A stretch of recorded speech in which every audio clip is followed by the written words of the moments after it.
Ang galing, ang lalakas kumain pero hindi marunong maghugas ng plato. Anak? 1, Anak? 2, 3. Anak? Si mama yun na. Aba, parang walang narinig ah. Anak? Hoy anak, ay wow, tulog pala oh. Sige, ganyanan pala tayo ha.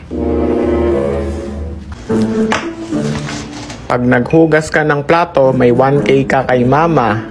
Tignan ko lang kung di ka pa maghugas.